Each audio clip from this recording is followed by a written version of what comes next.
Welcome to Breakpoint This Week. I'm Shane Morris. I'm here with John Stonestreet talking about the stories of the week from a Christian worldview perspective. You can find links to all of the stories that we talk about on today's program by visiting breakpoint.org. Well, John, I never thought I'd say this, but I'm a little disappointed that a politician kept a promise. And this is the first story of this week that we want to address because it came out just before this recording. And it's Joe Biden, the new president, has kept the promise that he made to rescind the Mexico City policy, which is generally known by critics as the global gag rule. And the basic idea behind this longstanding policy, originally put in place by President Reagan, is to prevent the United States from funding organizations that perform or refer for abortions internationally. Now, the president has reinstated this after President Trump, of course, rescinded it back at the beginning of his term. And so this is like a political football that jumps back and forth and back and forth. But it's an important one. And it gives us occasion, I think, to talk about some important both political issues and moral issues, because this prevents the United States from becoming quite literally an exporter of the sexual revolution and the worst aspect of the sexual revolution, which is abortion. It keeps your tax dollars and my tax dollars from going overseas to fund organizations we know nothing about, to do procedures we know nothing about, procedures that would, in many cases, be illegal potentially in the U.S. And so the problem is this goes whichever direction the White House goes. And so if you live by the pen in this case, you die by the pen. It not only points to, I think, the way that the United States has become far from an unmixed good internationally in terms of morality, but the way that we need a solution on the life issue that reaches beyond executive orders, because executive orders are undone so easily in so few days. Well, yeah, and it goes well beyond Trump. I mean, this starts with President Reagan, and then Right. President Clinton rescinded it, and then every And George W. Democratic, well, yeah, every Republican president has reinstated the Mexico City policy, and every Democratic one has rescinded it. Now, President Biden has also promised to pass legislation in order to permanently rescind it, but that's probably not something he can do. It's tempting to just stop right here, Shane, and have a whole conversation about the power of the executive branch and whether the founders intended that. And, I tend to be more the sort of political observer that says, as somebody I heard on a podcast this week, it's like, the best case scenario would be that every president would immediately get laryngitis and couldn't talk and couldn't do a whole lot and just be the figurehead they're supposed to be, and let the governing, leave the governing up to other folks. But we've already seen, certainly in the first few days of President Biden, that he's doing an awful lot by executive order, and President Trump obviously did as well, and President Obama did as well. And there's so many of these. What we, I'm so glad we coined that phrase, pre-existing conditions, because we usually talk about pre-existing to COVID, but it's certainly the case when it comes to American government, that these are pre-political issues, or they're pre-political person issues. These are issues predating all this. So, that's one of the things that we're dealing with. And there are other things in terms of who's president, in terms of discretionary funding that goes to Planned Parenthood. President Trump cut that off. President Biden has said he'll reinstate that. There is, of course, the Hyde Amendment, which the president really doesn't have power to address, but the Hyde Amendment is also a hot topic, and it's really been untouchable at some level since it was put in place. This idea that that direct federal funding can't go to the funding of abortion. Of course, a lot of times getting around that is an accounting maneuver more than a Right. We know that federal funds do go to Planned Parenthood, for instance, but they're for non-abortion functions. But money is a fungible commodity, so it makes little difference what you say in your accounting books. Yeah, it's like saying, this part of the pool doesn't have, you could just kind of, I'll let everybody else fill in the blank. So that's what, that's what's happening.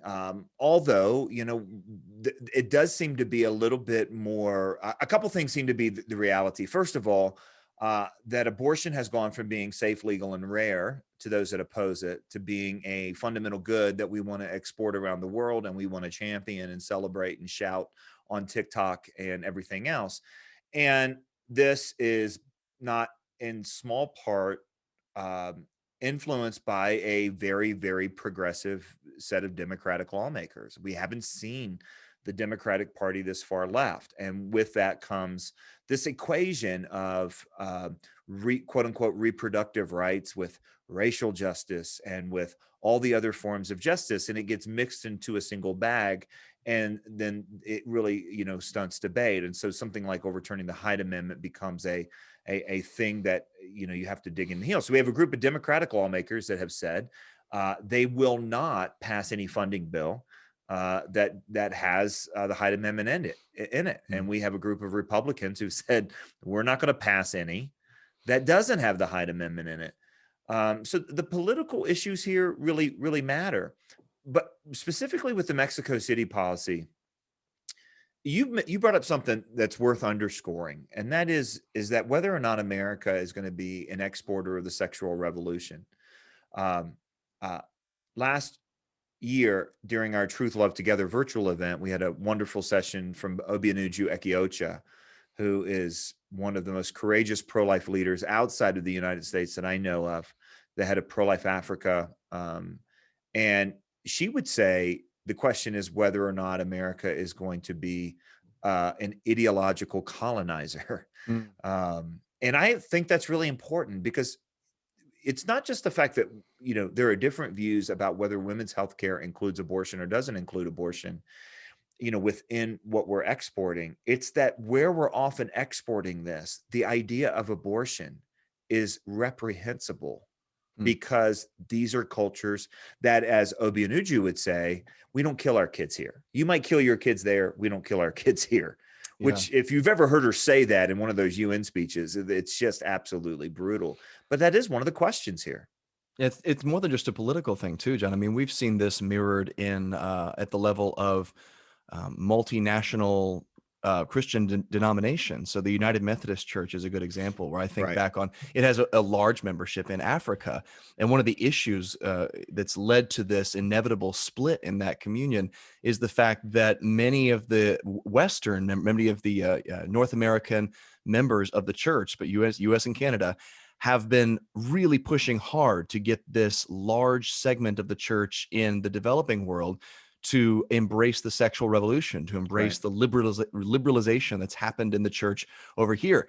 But they're not like that over there. They're very much traditional Wesleyans over there. They actually believe the Bible. They actually are practicing morally serious Christians, and they don't want to fly a rainbow flag outside of their building or marry same-sex couples. And so, hey, as a Nigerian Anglican, I say amen to that. Like, there you go. I know I don't look Nigerian to everyone, but the mother tradition of Methodism, right? The Anglican tradition, same thing. Well, it is. And I mean, you listen to these Anglican clergy in Africa, and the Archbishop of Canterbury says something like, we need to all get along. And they're like, nope, not over this one. We actually believe the Bible here. There was a clergyman, I believe, a few years ago. I can't remember his name I can't quote exactly what he said, but he was an Anglican from Africa. And he said something to the effect of, we are the real traditional Anglicans over here. We're the ones who are holding to this grand tradition stretching back centuries.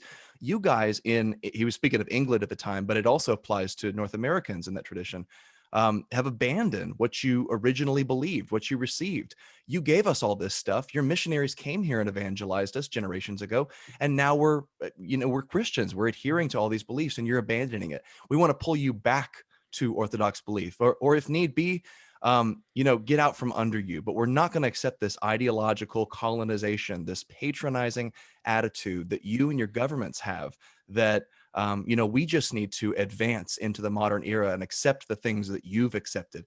That's the whole attitude behind not just the political stuff we're talking about, like the Mexico City policy, but the religious effort to the post-religious effort, I might even say, to colonize these traditional societies in with the sexual revolution. These people don't appreciate it, and I think they have strong grounds not to appreciate it. And it's ironic as well, because the same people who want to who want to force abortion and LGBT ideology on developing nations, on churches in developing nations, will be the quickest to decry colonialism and this sort of attitude that we in the West have it figured out and everyone else needs to get on board and modernize. But when it comes to this, they switch tunes really fast.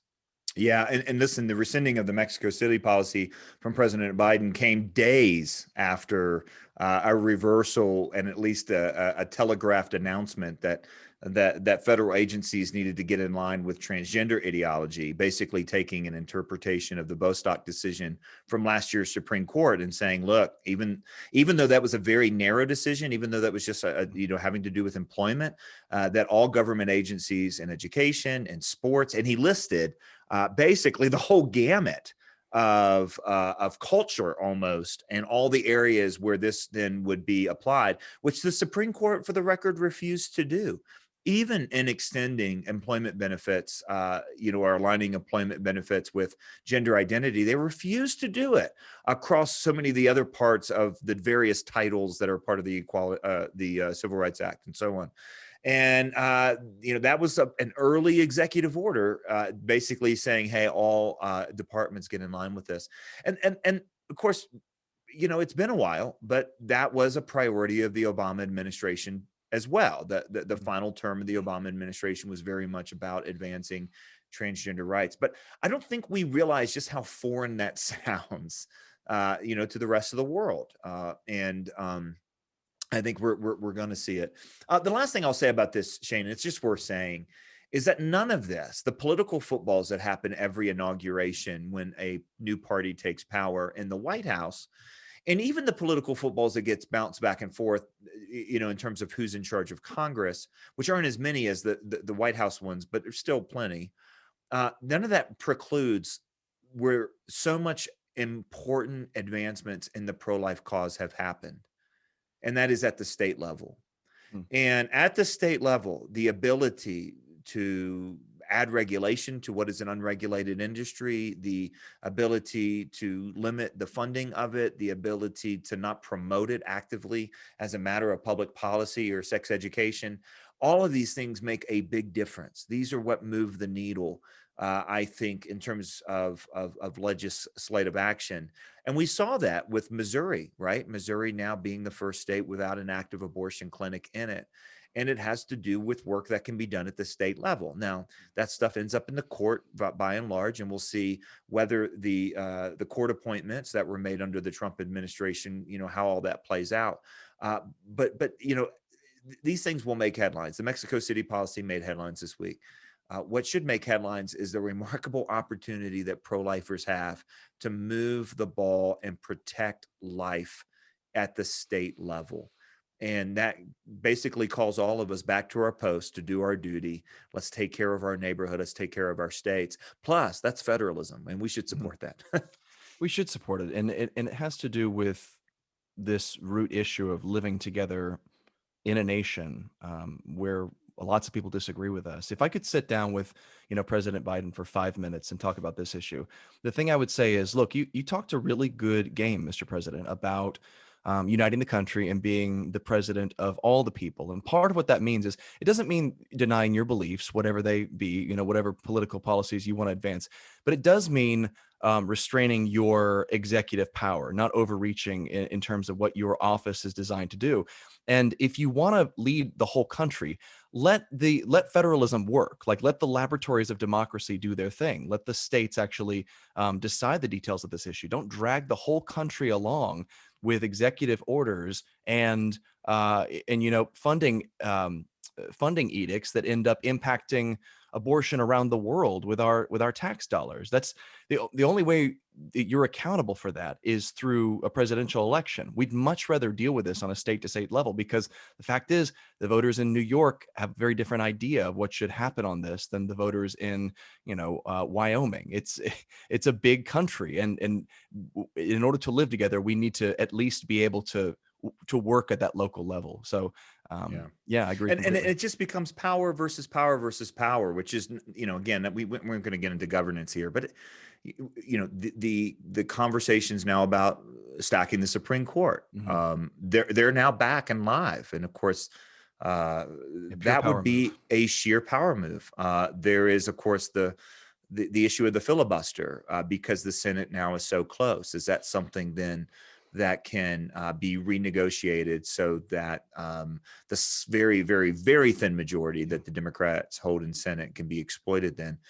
And look, just to be clear, uh, if Republicans try to advance things by power, then the Democrats try to advance things by power, Of and the course. Republicans try to advance. And then what happens is that the system gets corrupted pretty quickly. It's hard not to imagine that we're not there right Hmm. now. I mean, of course we are, and that's when we talk about things like the threats to democracy. None of this, it doesn't happen overnight. It's not like the whole system crumbles and the Supreme Court building falls over, like the building that Samson pushed over. That's not how it happens. It's these death by 1,000 cuts, and these getting around the system here, getting around the system there. And man, it is discouraging to see. And you're right, it doesn't bode well for calls to unity. Yeah. Well, we're going to take a quick break. We'll be right back after this to talk about more of the stories of the week from a Christian worldview perspective. Stay with us. We're back here on Breakpoint this week, talking about the stories of the week from a Christian worldview perspective. John, a story that really caught my eye this week because of our long-standing conversation on this program about China and Christian persecution there in China is the question of the population of Christians. How many exactly are there in China? The Christian Post had a report this week that by 2030, the estimate is there may be up to 300 million Christians in China. And to put that in perspective, the US population is somewhere around north of 350 million, I think. So that's this is a country which accounts for about 1 billion people in total. 300 million of those in just a few years are going to be Christians. And so this really raises questions among various communist leaders there. Quoting one who actually fears that they'll have a share of the power, was the way it was phrased, if the church becomes this numerous in China. And this is actually, that was from Open Doors' Ron Boyd McMillan who said that. And that raises this really interesting question to me. What is the long-term trajectory of China? We talk about the short-term stuff all the time, how persecution under Xi Jinping seems to be worsening. It seems like the crackdown on religious freedom, not just for Christians, but for all stripes of religious adherence, is ramping up there. And yet, can that sort of thing continue in the long term if you've got this massive and growing population of people who don't profess this dominant ideology, or whose religion is incompatible at a basic level with that dominant communist ideology?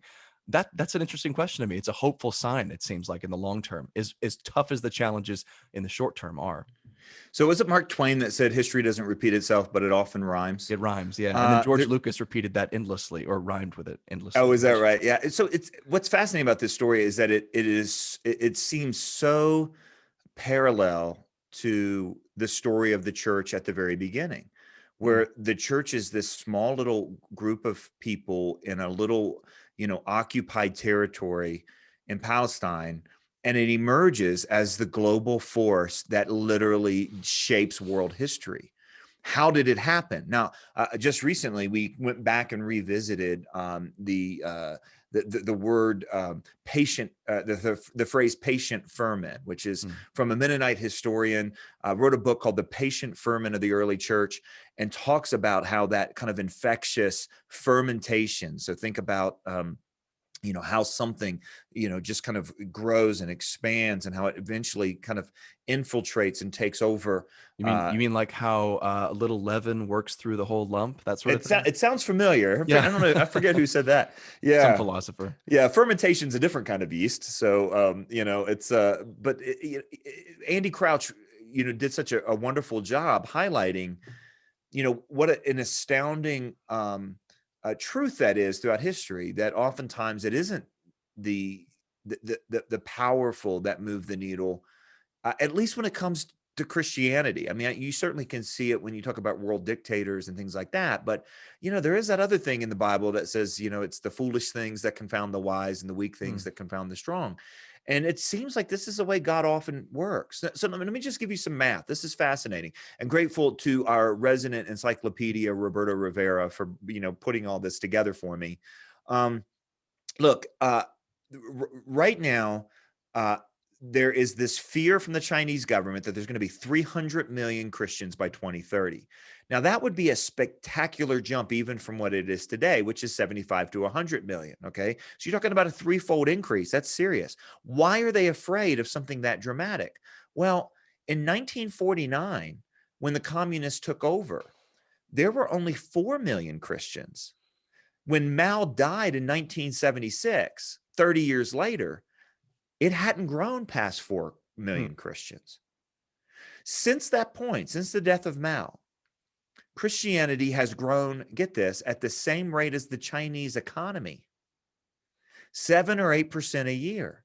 Now, that's despite the fact that at multiple times during that time frame from 1976 to today, including right now, going to church, evangelizing is extremely dangerous, right? There are times when it's not as dangerous. Then there are times like now where it's very dangerous. So what's happening here? What's happening here is the way the church grows. That like a mustard seed, a little leaven leavens the whole loaf. It's really astonishing. Statisticians, I can say that word, or a climatologist might call this a hockey stick A kind of hockey move stick that it's curve. making. Yeah. Yeah, and there's such a, and I'll quote this, and this comes from how the life of the early church was described. It comes from when Christians live lives that are not only in marked contrast to those of their neighbors, but better than those Mm. practiced in the larger society. A couple years ago during our Wilberforce weekend, I think it was our last live one, or the second to last live one we did, we talked about this question of, is Christianity good? Does Christianity still bring good to the world? And that's what we see. So when you look at it and you're like, how can a little ragtag bunch flip the world upside down? Well, it happened once. It's happened in other like various smaller scenarios. When you talk about the global population of the world back in the 2nd century, population of China might be more right now than it, or it might be bigger than it was then. I don't know. But it is, for the communist government to be frightened by this is probably, good intel. They're Yeah. probably getting good intel about how this can possibly go. And it tells us why we need to, to spend so much time praying, Mm. for them. And standing up for them in any ways that, in all the ways that we can, and really emulating them. This kind of news, it's cool to receive over here, but I wonder how many of the officials in the Chinese government are receiving it, because there's got to be this realization that, look, there's no way communism extinguishes Christianity in China. It's just the future. You can't get rid of this many people. You can't subjugate this many people out of their religious beliefs. It's gonna go underground. It's gonna continue. And who knows how fast communists are ideologically reproducing themselves. I mean, who's the next generation of repressive communist officials? So the question is one of really stamina. Who can outlast the other? If I'm an official in China and I have really devoted beliefs to the myths of Maoism, I'm going to at least have to recognize on some level that we've got to reconcile ourselves or accommodate Christianity. And that's what they've tried to do in many ways with the was it called the Three Selves movement, the religious movement, where they've tried to basically tame Christianity and bring it into these authorized Protestant churches and keep it from being too scandalous, politically speaking. And I know there are lots of Christians who still exist in that movement and who and who find it acceptable to worship there. And then there are lots of underground Christians too who refuse to worship that way and who think that there's too much compromise going on there. There are too many pictures of Chairman Mao on the walls. But yeah, you got to wonder, who's sitting there doing the math, who's figuring this out in the long term, and what short-term impact will that have? Do you continue to try to repress a group of citizens who make up such a large body of your population, or do you adjust? And I don't, I'm no expert on foreign policy or Chinese thinking in this way, but I look at the history of Chinese communism when it comes to industry and capitalism and private ownership and stuff like that. And I see a willingness to, compromise and hybridize a little bit. And I wonder if the same thing might be true religiously. The problem Yeah. is this. Go ahead. Well, no, finish your thought there. Well, the problem is Christianity, as N.T. Wright points out, does have political implications.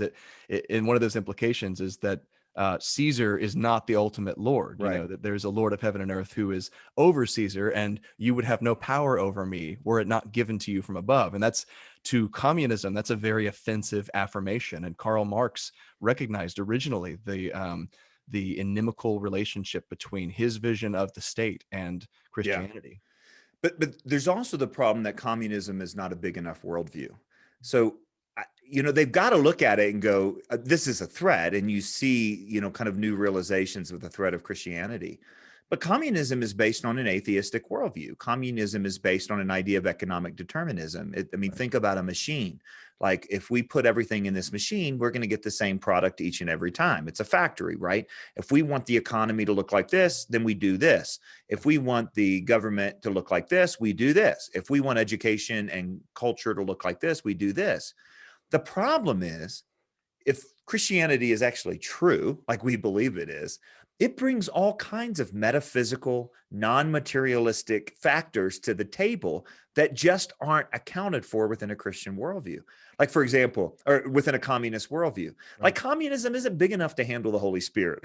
It doesn't have the Holy Spirit. It doesn't have a divine, intervening, loving, heavenly Father that can transform lives and recreate your loyalties so that you are, so that you don't live by the social credit system, but you live by grace. Like that. The communist system doesn't have that factor. It's not part of their math. It's not even coming into the equation. So they've got to, I agree with you. They've got to see that it is a threat.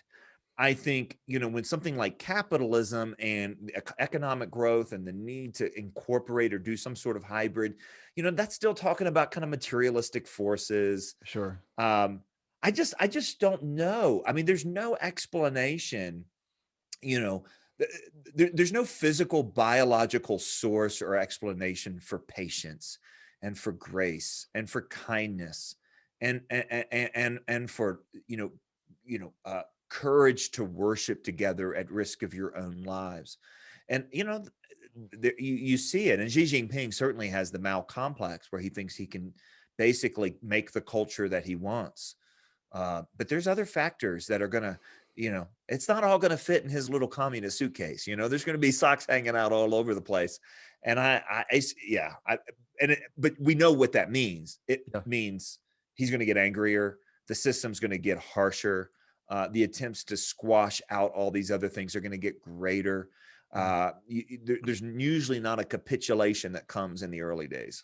Well, I'm wondering, at what point is there going to be a Chinese president who sees, the sign of Christ in the sky and here's the vision, by this sign conquer, becomes the new Constantine.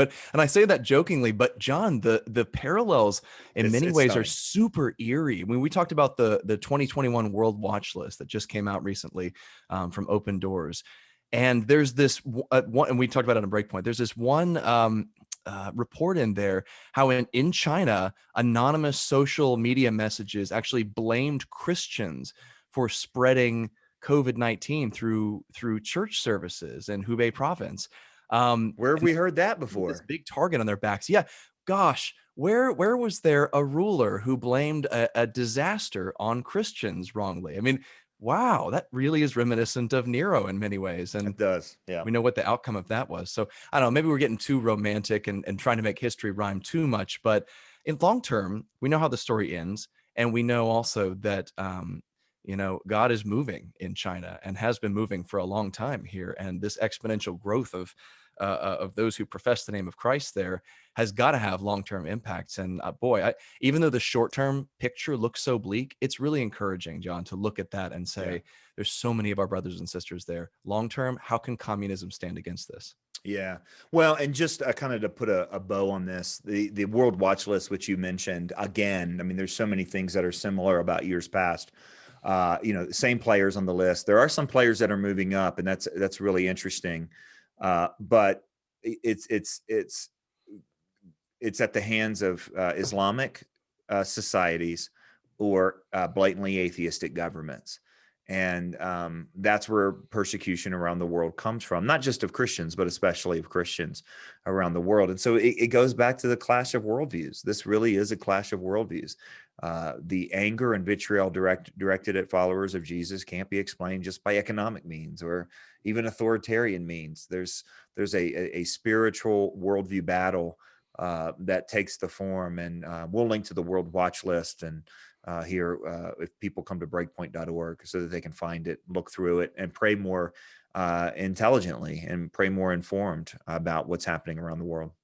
Let's talk a little bit more specifically about the 2021 World Watch List here, John, because I had the chance to attend the briefing on it, and the president of Open Doors, David Curry, talked about how this new phenomenon, how the pre-existing condition of the willingness to persecute Christians and eagerness to persecute Christians worldwide has really flared into this terrible new situation because of COVID, where many bad actors have taken advantage of COVID-19 to further the persecution of Christians. So we have examples of this from India is a rising problem on the list, where the Hindu government officials have actually used food relief to pressure Christians to renounce their faith. In Pakistan, Christian businesses have been wiped out. In Nigeria, Christians are receiving reportedly 1/6 of the rations their Muslim neighbors are getting in the midst of this. And of course, in China, we mentioned there's this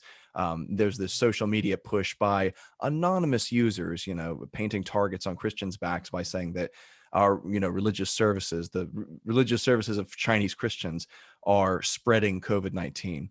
And it really emphasizes this disheartening just sort of drumbeat of year after year, where the World Watch List, not only does it have the same players on it traditionally, but there are, even though there are a few that are sort of rising in the ranking, which is not a ranking you want to rise in, persecution of Christians. But it seems like every year is worse than the one that came before it, right?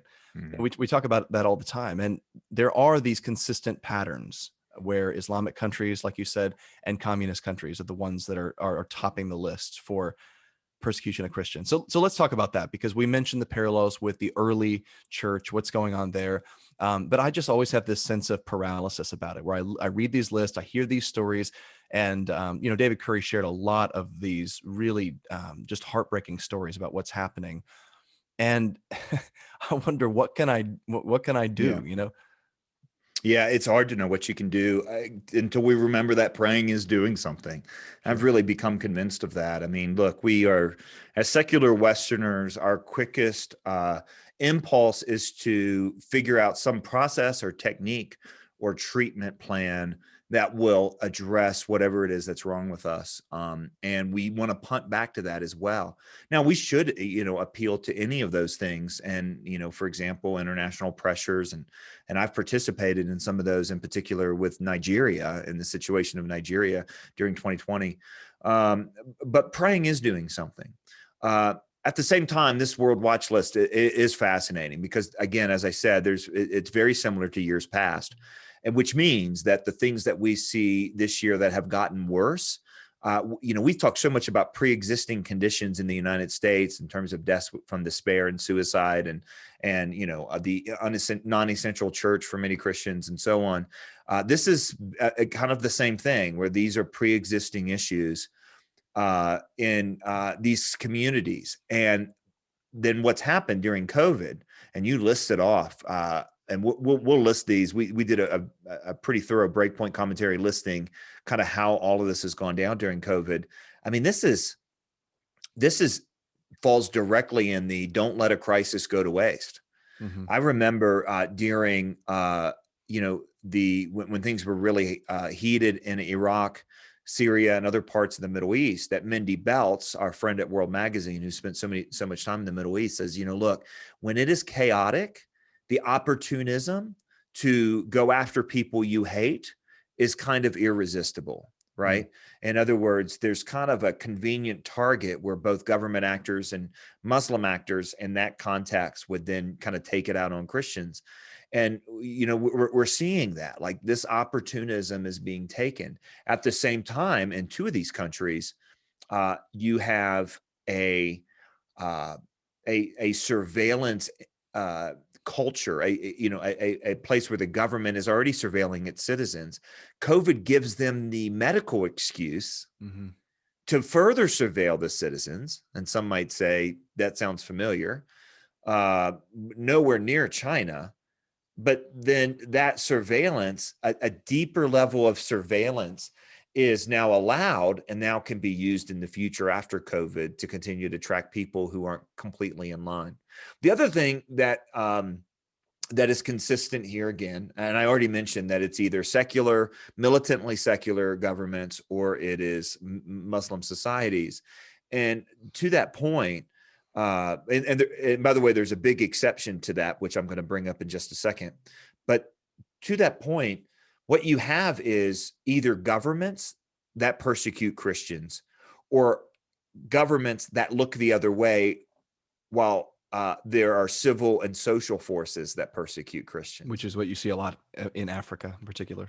Well, see, that's what's happening in Nigeria, particularly, right? I think you can also, by the way, point to India, although we're not talking about Muslims in that situation. But in Nigeria, the systemic slaughter of Christians at the hands of Fulani, they call them Fulani herdsmen, and most people have stopped calling them that and call them Fulani militants, because that's really what they are. And, the prime minister is part of that Fulani tribe, and he's just like, oh, it's a land dispute. And again, people might remember, but I did some work this year with a group called Icon. They have a calendar on their website, and we'll link to it if you come to breakpoint.org. It only dates back to December 2019, but it basically lists in a calendar view how many deaths, how many acts of violence, how many rapes, how many kidnappings and abductions happen in that day. And we're talking about somewhere between a half dozen to a dozen of each of these things, with huge spikes when particular churches or something like that are attacked every single day. And we're calling that a land dispute. Systemic now, since at least 2019, it's a land dispute. Now, the other interesting worldview piece in the World Watch List is that there is India moving up in the list. India is going the wrong direction. It has been going the wrong direction. The social pressure there against Christians is not just against Christians, it's also against Muslims, and it's happening at the hand of Hindus. That encyclopedic colleague you mentioned a moment ago, John, years ago was saying, watch India. He was telling me, watch India, because militant Hinduism, the persecution of religious minorities in India is coming. And sure enough, let's go there. Militant Hinduism. Why is that a thing? Look, you can look at militant Islam and say, the life of the prophet. You can look at, what has it's not a stretch to interpret many verses in the Quran, not to mention the traditions of the Hadith, and come up with a pretty violent religion. In other words, you might call it fundamentalism, but it's Hinduism. Like, this world's not even supposed to be real in Hinduism, right? I mean, you're supposed to be one with all things, although that's kind of a Buddhist interpretation of Hinduism. But it's really a nationalism is what it is. But it is unlike where militant Islam is kind of a fundamentalist Islam, militant Hinduism is just, it doesn't make any sense to me, but maybe I'm missing something. And well, that raises a question in my mind, John, which is, what ties all this stuff together? It's dangerous to talk about global trends, especially when you're dealing with societies as disparate as the ones we're mentioning, China, India, Nigeria. What do these places have in common?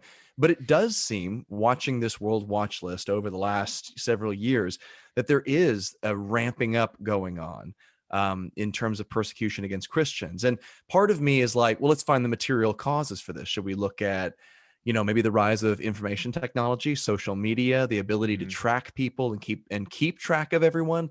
Maybe that's contributing to it, the connectedness of our world.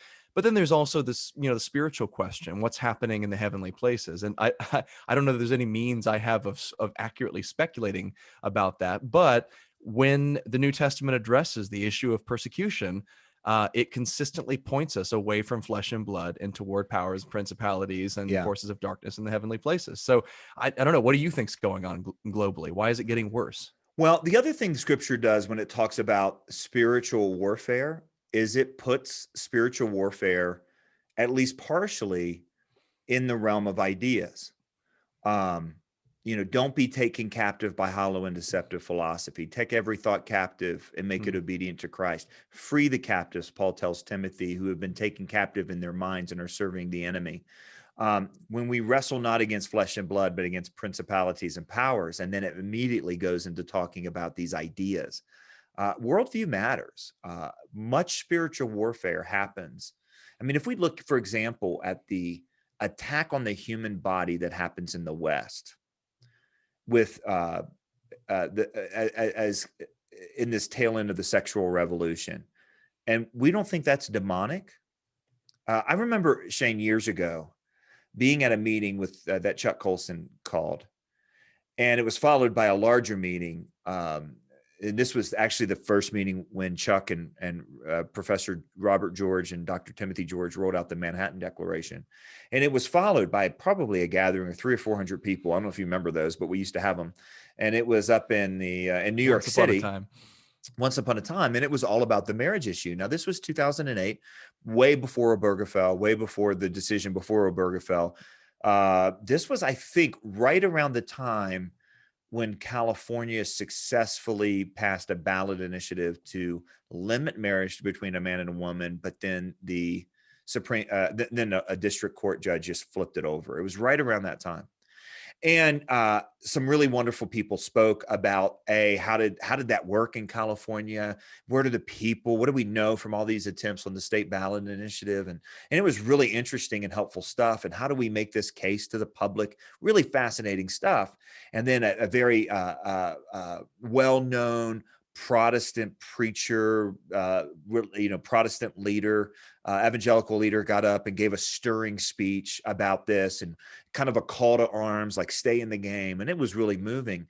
And this was a gathering that had representatives, though, outside of Protestant evangelicalism. There were Roman Catholic folks there who cared deeply about marriage, and Eastern Orthodox folks who cared deeply about marriage. In fact, the closing invocation was given by the Metropolitan of the American Orthodox Church, kind of the Archbishop of America in Catholic terms. And I remember he got up, Shane, and he said something along the lines, I wish I had had it recorded, but he basically said, we need to know that this is demonic forces that we're fighting. But he said it way more kind of Eastern Orthodox than that, right? Right. But he completely put it in the spiritual realm, to the point that so many evangelicals, who sometimes American evangelicals, we don't think that way, it almost came across as almost like a joke. You know what I mean? Mm. Like, man, this is so crazy, it's demonic, or this is so crazy, it's spiritual warfare.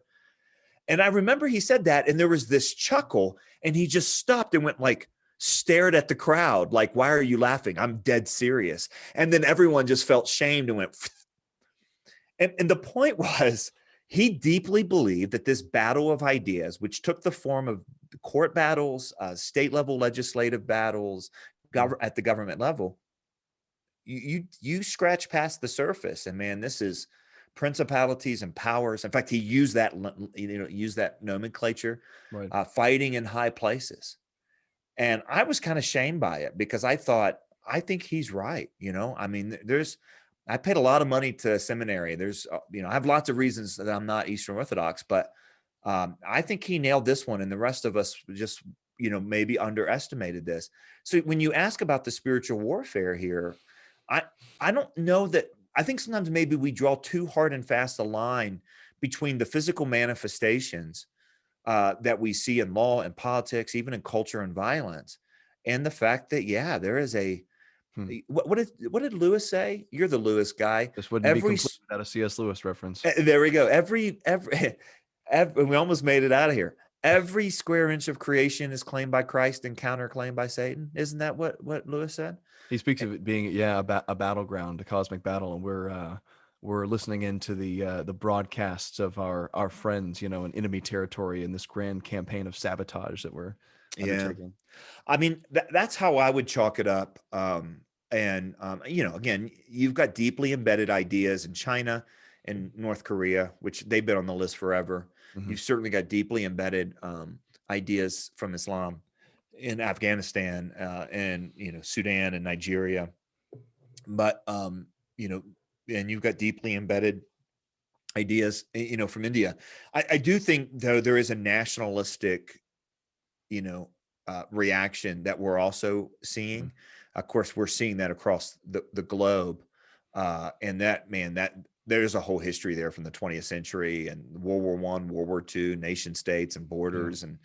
Uh, but I think there's a realization within these nation states that, look, religion either stabilizes your culture or destabilizes the Hmm. culture you want.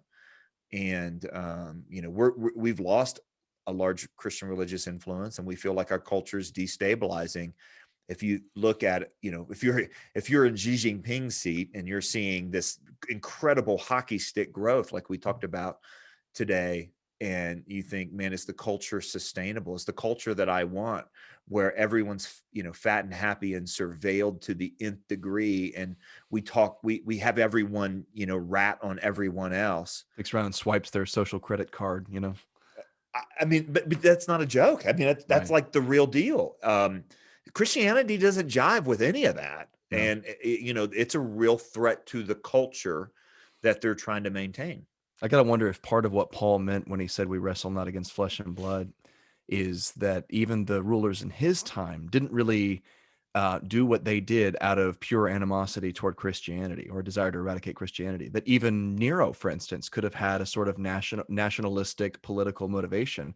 By all accounts, from what I understand, Nero just kind of seized on the easiest target. He didn't have a personal animosity toward Christians, but nevertheless, that political sort of maneuvering Right. and excuse making that he did was used by the forces of darkness, we believe, to institute one of the first persecutions against Christians. So yeah, I guess you're right to say that they're not mutually exclusive, that a ruler of a country really could have this idea of social and political cohesion at the top of his list, but be used instrumentally to to do harm against the people of God. Of course, we know from elsewhere in Paul's epistles that the weapons of our warfare are not the weapons of this world. And so what does that mean in terms of fighting back against this? I guess it reemphasizes, first of all, the centrality of prayer, that we're actually fighting a Mhm. spiritual battle. And that means that you and I, as limited and helpless as we may feel on the physical plane, we can't make policies, we can't issue sanctions, we can't unilaterally change foreign governments. We can fight on the Yeah. most crucial battlefield. And that's a important thing to remember. It really is. I think another interesting part of this is that this sort of persecution shocks us now um, in the West.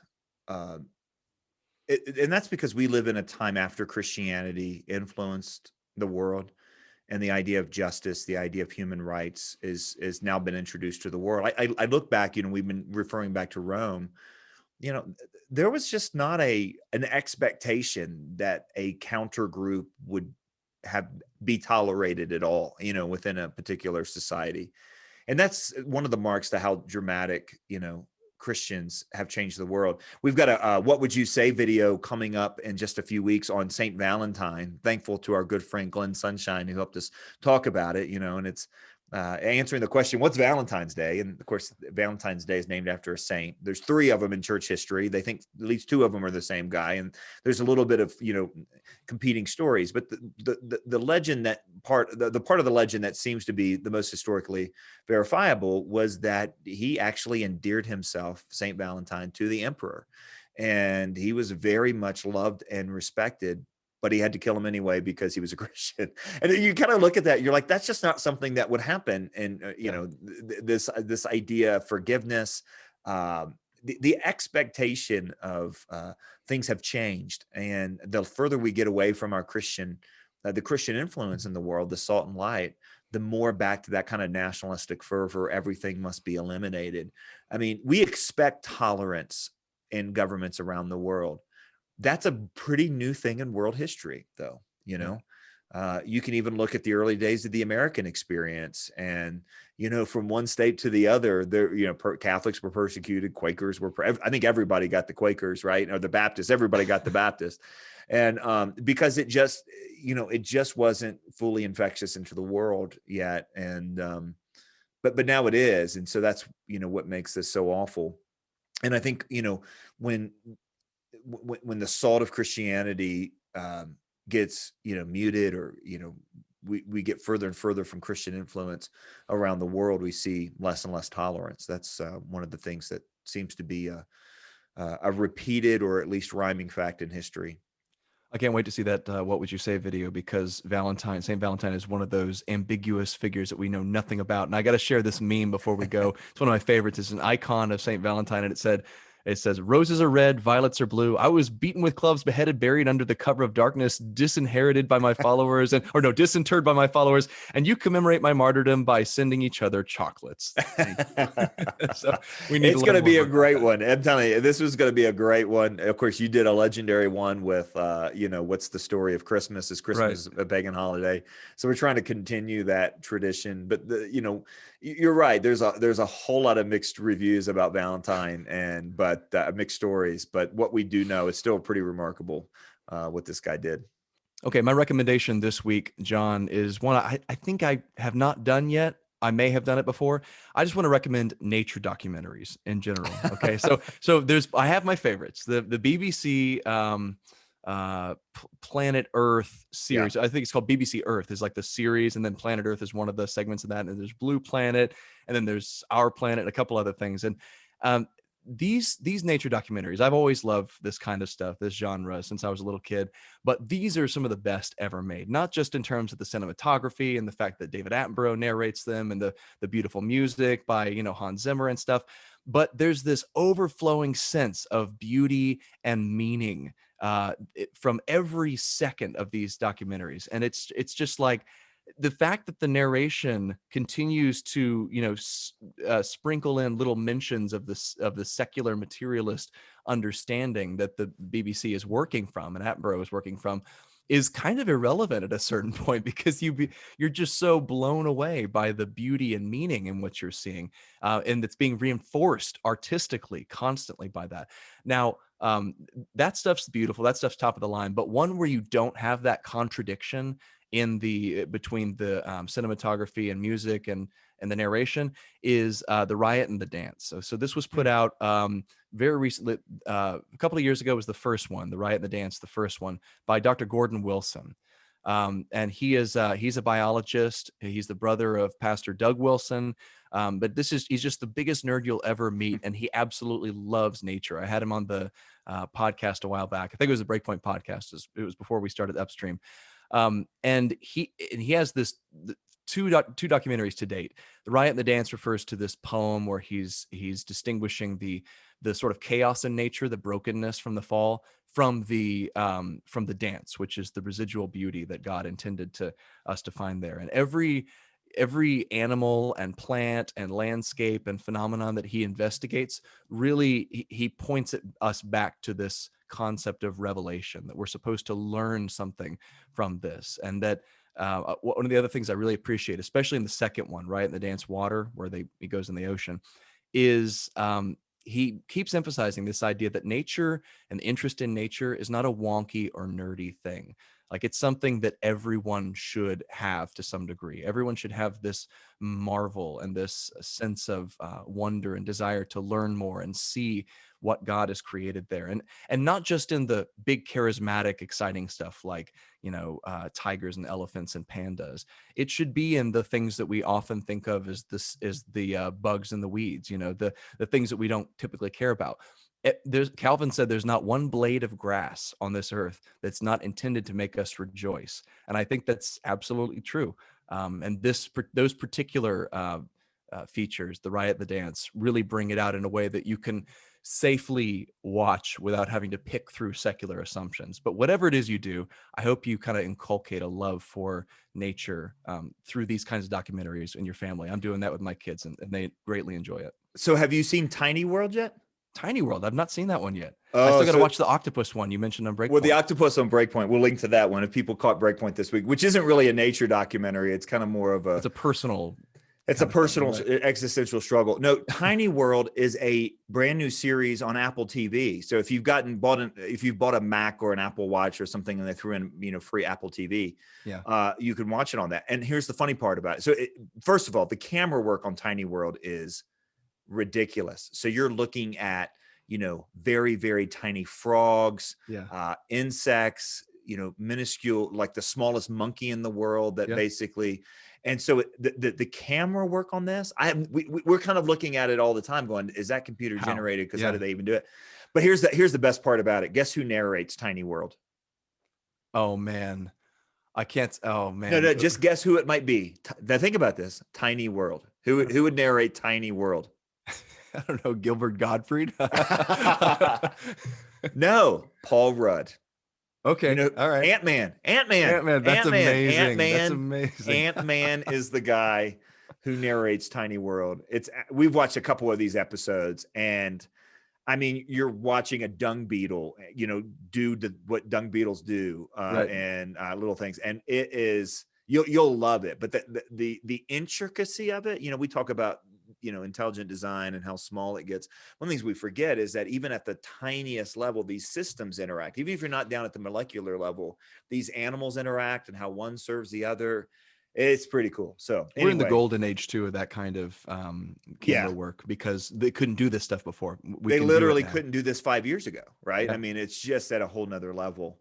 I mean, these guys have got to be microscopic little drones that they're sending around, and they're probably going to be used to, Well, that raises some interesting questions. If Ant-Man is involved, maybe, maybe Marvel is more of a documentary than we think. Maybe it is. All right. Well, look, for my recommendation, even though I cheated and doubled on yours, I am going to recommend something I'm super excited about. Our team's probably going to get grumpy at me for going ahead and recommending this, because it is kind of a featured resource and a featured set of things that we're going to do in the month of February. But, the conversation around social justice, what social justice is, what it isn't, whether our framing of social justice is shaped by scripture, or whether our framing of social justice is shaped by non-biblical categories, it's really, really difficult. And to wade into these waters often is an excuse for Christians not to do anything on one hand. On the other hand, to wade into those waters, get your head chopped off by people who say you're not allowed to question the dominant narrative. There is the book that I've been waiting for on this. Thaddeus Williams has written the book on this. It's called Confronting Injustice Without Compromising Faith.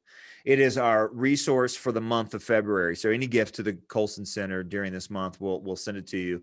I'm not even sure we're going to be able to put the link yet on the show page, but I'm hoping that I can speak this into existence. If not, you'll hear about it all the way through the month of February. And also, Thaddeus is joining us for the last 2 weeks of February, first 2 weeks of March, for our next short course.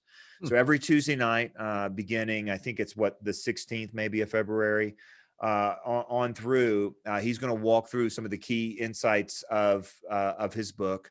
And what I appreciated about it is he walks us through questions that that basically said, as you're caring about injustice, which, by the way, Christians always have. Christians should care about injustice, because Christians should care about the righteousness of God, like Paul did at Mars Hill, and they should care about the image of God, being violated in one way or the other. And of course, that has led to some of the great social movements in history. So we don't get off the hook saying, well, the phrase social injustice means non-biblical. It often means non-biblical. But we also are we're also called to care about each other. Mm-hmm. And Thaddeus is doing this in such a phenomenal way. I actually talked to him just recently, Shane, and I said, did you really want to write this book? And he goes, I begged God not to make me write this book. And he goes, and I just had to. And he talked about showing up at work, and one of his colleagues, who's kind of one of the legends in Christian thought, people would know his name if I mentioned it. I said, hey, you have to write this book. And it was kind of like one of those things when I first met Chuck Colson, he goes, hey, you gotta, and I can't even remember what he said, but it's, Chuck had a way of enlisting you. What is that phrase we love to say is God loves us, and Chuck had a wonderful plan for our lives. Yeah, exactly. Yeah. And so that kind of is what happened to Dr. Thaddeus Williams. I think it's a fantastic book. Come to breakpoint.org. We'll try, hopefully our team will have some of this up and going. We're really close to February, so I'm cheating here. But if not, stay tuned. We're going to talk about this, how you can get a copy with a gift of any amount to the Colson Center. We think it's the resource you need. We think it's a resource that will help you have conversations with your kids and grandkids. And we think that this short course is going to be a sellout. It's going to be huge because people really want to know, what does it mean to really think through the calls to justice that we see. And I look, I know a bunch of folks who've left churches this year, Shane, and some are, I think, probably justified, some aren't, but it had to do with, how calls to justice were being understood at the church. And anyway, so I'm excited about this resource. I'm really, really excited about this resource. You're going to hear us talking about it an awful lot in the month of February. And you have an interview with Thaddeus Williams that will air on the Upstream podcast within a couple weeks. And so folks can subscribe to the Upstream podcast anywhere they subscribe to podcast, or you can come to, what's the website? breakpoint.org/upstream, right? Yeah. The address is colsoncenter.org/upstream-podcast. Yeah. colsoncenter.org/upstream, or just Google Upstream with Shane Morris. And it's available right there from the Colson Center homepage as well. Just click on the orange fish. The orange fish. Nice. All right. Well, that's my recommendation for today. Well, folks, thanks so much for listening to Breakpoint this week. Be sure and visit breakpoint.org, where you're going to find links to all of today's stories, as well as a constantly updated wealth of resources to help you live and think like a Christian in today's culture. For John Stone Street and the Colson Center, I'm Shane Morris. We'll see you next time.